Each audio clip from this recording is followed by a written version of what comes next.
이 고린도후서 8, 9장은 연보, 헌금에 대한 이야기라고 했습니다. 사실 헌금에 대한 이야기를 하는 것도 힘들고 또 그 이야기를 듣는 것도 힘들죠. 그런데 오늘 바울 서신을 가만히 보니까 그 어려운 이야기를 아주 쉽게 그리고 은혜스럽게 모두 다 이해할 수 있게 그렇게 전하고 있습니다. 그래서 이 헌금이라는 말을 단도직입적으로 그냥 물질, 또 돈, 그 헌금 뭐 이런 식으로 표현하지 않고 그것을 정말 기독교에 있어서 가장 중요한 것들을 가져다가 어떻게 연관이 되는지, 또 그 연보를 드리는 거, 구제 헌금을 하는 거, 그런 것들이 어떤 의미로 우리가 행하는가 하는 것을 잘 가르쳐주고 있습니다. 그래서 지난 시간에 읽었던 말씀 가운데는 고린도후서 8장 4절에 세 가지 요소로 이 헌금을 소개를 했었는데, 카리스, 은혜다, 드리는 게 은혜다. 그 다음에 디아코니아, 이것이 섬기는 것이다, 물질로 섬기는 것이고, 그 섬기는 일이다. 그 다음에 코이노니아, 이것이 교제다, 크리스천 펠로십이다, 서로 사귀는 것이다. 그래서 헌금하는 행위를 통해서 은혜를 나누고 또 섬기고 그리고 교제하는 거, 이렇게 표현을 했어요. 오늘도 역시 이 헌금을 은혜라고 표현을 했습니다. 그러니까 은혜, 하나님한테 받는 것도 은혜지만 하나님이 우리한테 주셔서 행하게 하는 것이 다 은혜예요. 그게 카리스마입니다. 카리스마는 하나님 우리에게 주셔서 그것을 가지고 행하는 거예요. 그 카리스마가, 은사가 뭐 병 고치는 은사도 있고, 뭐 방언도 있고, 예언도 있고, 뭐 통역도 있고 다 있지만 이 헌금하는 것도 은사다. 하나님이 주셔서 드리는 은혜이니까. 우리가 하나님이 주시지 않은 게 뭐 있어요? 다 하나님이 주신 거죠. 하나님이 주신 걸로 하는 거죠. 우리가 다. 그러니까 카리스마죠. 은사, 은혜, 이렇게 얘기합니다. 헌금을 은혜라고 얘기하는 거, 이게 계속 강조되어 있어요. 그러므로 우리가 디도를 보나요. 이 디도가 지금 바울의 부탁을 받고 또 바울의 보냄을 받아가지고 고린도 교회 다녀오고 또 고린도 교회 가서 바울이 전한 일들을 하고 온 사람인데, 우리가 디도를 보나요. 디도한테 그가 이미 너희 가운데서 시작하였은즉. 뭘 시작을 했어요? 구제 헌금하는 것을 이미 시작을 했어요. 이 은혜를 그대로 성취하게 하라 하였노라. 그래서 지금 과정인데 헌금하는 일 시작한 것을 마무리할 때까지 계속 하라고 하는 것을 이제 권면을 하는 거죠. 격려를 하는 거예요. 이 7절에 오직 너희는 믿음과 말씀과 지식과 또 모든 간절함과 우리를 사랑하는, 여기 5가지가 나왔어요.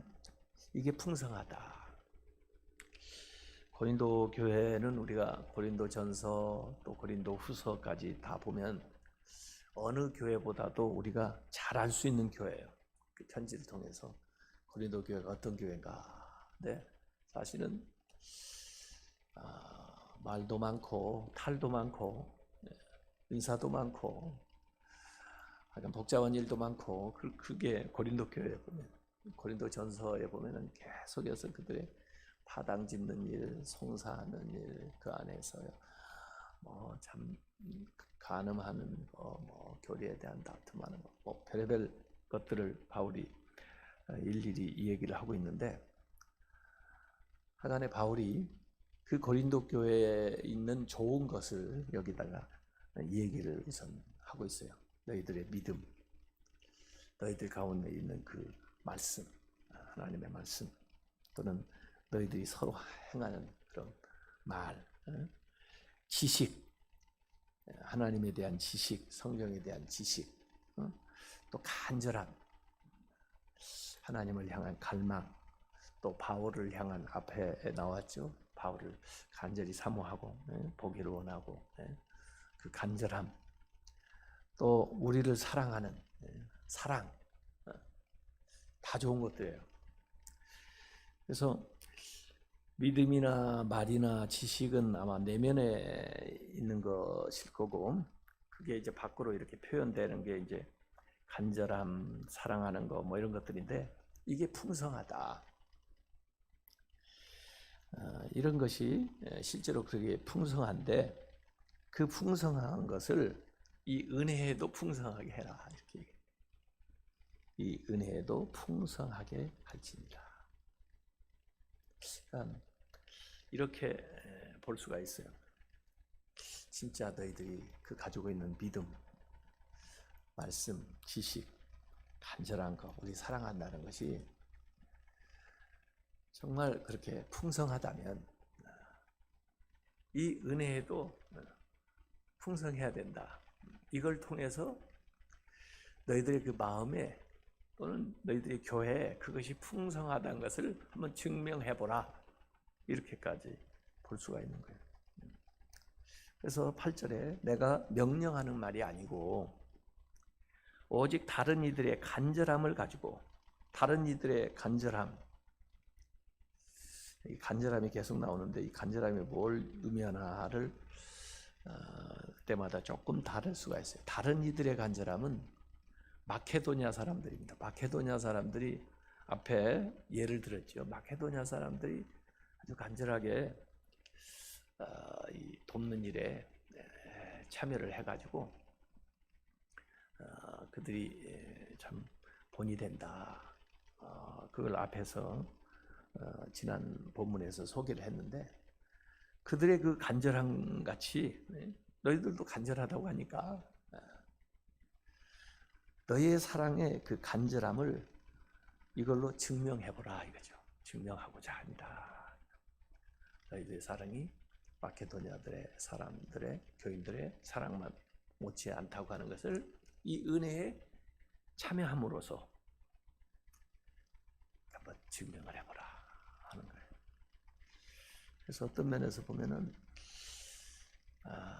이 물질적인 헌신이 우리의 그 신앙생활의 표현이에요. 우리의 믿음의 표현이기도 하고, 우리가 말로 헌신하고 충성한다는 것의 증거이기도 하고, 또 우리가 가지고 있는 성경에 대한 지식이나 또 바울을 향한 사랑이나 이 간절함의 표현으로 그렇게 하는 거죠. 그래서 모든 것에 있어서, 모든 영역에 있어서 풍성하게 신앙생활을 하라 하는 의미이죠. 그래서 말만 하지 말고, 말만 풍성하지 말고, 마치 그 잎이 무성한 나무, 겉으로 볼 때는 대단한데 그 안에 진작 열매가 없으면 그건 뭐 열매 맺는 나무로서는 역할을 제대로 못하는 거죠. 그래서 너희들의 그 풍성한 거, 그 믿음 생활 여러 면에서 그런 것처럼 이 은혜, 구제연금 드리는 데에도 풍성해라, 이렇게 얘기하는 겁니다. 그래서 이걸 통해서 너희의 그 사랑을, 너희의 간절함을 드러내라, 이렇게 권면을 하는 겁니다. 9절, 이 9절 한 절이 참 중요한 말씀인데, 이 말씀이 이 기독론, 예수님의 그 모습을 다 담고 있어요. 그러니까 이 구제하는 헌금을 얘기하면서 앞에서는 마케도냐 사람들의 모범을 제시하면서 그들처럼 그렇게 너희들도 같이 좀 참여를 했으면 좋겠다 그렇게 얘기를 했고, 여기 이제 9절에는 예수 그리스도의 모습을 통해서 다시 한번 얘기를 하는 거예요. 우리 주 예수 그리스도의 은혜를 너희가 알거니와 부요하신 이로서 너희를 위하여 가난하게 되심은 그의 가난함으로 말미암아 너희를 부요하게 하려 하심이라. 가난과 부요를 대조적으로 얘기를 했어요. 그것도 예수 그리스도의 은혜. 계속해서 지금 은혜라고 얘기해요. 예수님 우리에게 베푼 은혜 한번 생각을 해보라는 거죠. 부요하신 이가 우리를 위해서 가난하게 되셨다. 왜? 그의 가난함을 통해서 우리가 부요하게 되기 위해서. 이렇게. 이 기독론인데 이 말씀을 읽어보면 빌립보서에 나오는 그리스도의 그 케노시스, 낮아지심에 대한 우리를 위해서 아주 가장 낮아지심으로써 또 우리를 구원하시고 그다음에 하나님께서 그를 가장 높이셨다. 이런 낮아지심과 높아지심, 이렇게 빌립보서에서는 그리스도에 대해서 얘기를 했는데, 오늘 여기 고린도서에서는 가난해지심과 부요하심, 이것으로. 그래서 예수 그리스도께서는 예수 그리스도의 그 성육신을 이렇게 설명합니다. 가난해지심, 하나님의 그 영광과 하나님의 지위와 그 모든 것을 우리를 위해서 다 나눠주시고, 그 은혜죠. 그리고 가난하게 되신, 십자가에 못 박혀 돌아가실, 아무것도 남김없이 다 우리에게 목숨까지 주신 것, 그걸 가난해지심 얘기하고, 그걸 통해서 하나님이 또 그를 부요하게 하셨다 하는 이 본보기로 예수님을 제시해 주고 있는 겁니다. 예수 그리스도의 그 희생적인 사랑.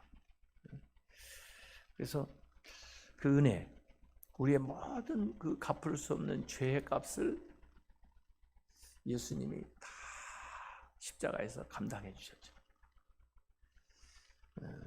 이 죄가 빚으로 설명을 할 수도 있는 것인데, 이건 강제적인 것도 아니고 자발적으로 고난과 십자가를 받으심으로써 우리의 모든 죄를 용서해 주시고, 우리가 죄인임에도 불구하고 우리를 의롭다 해주신 거예요. 우리의 죄의 값을 다 지불해 주셨기 때문에 우리를 부요하게 해주시는 거죠. 그리스도처럼. 그래서 이 기독론을 가져다가 성육신 하신 예수님의 그 베푸신 은혜를 가져다가 이 구제 헌금에 비유해서 말씀을 하는 거예요. 그러니까 이 헌금의 뜻이 얼마나 깊어요. 우리가 평소에 헌금하면서도 이런 깊은 뜻을 잘 모르고 했던 것 같아요. 근데 오늘 이 말씀들을 보면서 다시 한번 생각해요. 이게 은혜구나. 이거 참여하는 것이 은혜구나. 또 하나님이 주신 은사구나. 이걸 통해서 우리가 섬기고, 이걸 통해서 우리가 사귀는 것이구나. 이것은 믿음 생활 잘하는 다른 사람들도 물론 앞서간 사람들도 행했던 거지만, 근본적으로 예수 그리스도가 이 땅에 오셔서 우리를 위해서 십자가에 못 박혀 돌아가신 그 정신을 반영하는 것입니다. 이렇게 생각합니다. 그래서 9절에 우리 주 예수 그리스도의 은혜를 너희가 알거니와 부요하신 이로서 너희를 위하여 가난하게 되심은 그의 가난함으로 말미암아 너희를 부요하게 하려 하심이라. 그래서 예수님께서 저기 베들레헴 마구간에 태어나셨고 그 목수의 아들로 갈릴리에서 사셨고 그리고 결국은 십자가의 길을 고난의 길을 걸어서 십자가에 못 박혀 돌아가신 그 삶 자체가 아주 가난하게 되신 그걸 선택하셔서 자발적으로 그건 왜? 우리를 부유하게 하시기 위해서 우리를 구원하시기 위해서 우리가 하나님의 은혜 안에서 풍성하게 살도록 그렇게 하신 일인데 그 본을 받아서 우리가 예수님처럼 그렇게 똑같이 못하지만은 다른 사람들의 어려움을 돌봐주고 그들이 쓸 수 있도록 그렇게 해준다는 것이 참 귀한 겁니다. 어제는 우리 교단에서도 우선 태풍 피해 입은 교회들 한 1억 정도 도와줬어요. 그래서 우선 어려운 교회들이 조금이라도 힘이 되어서 다시 일어날 수 있도록 그렇게 하고 있습니다.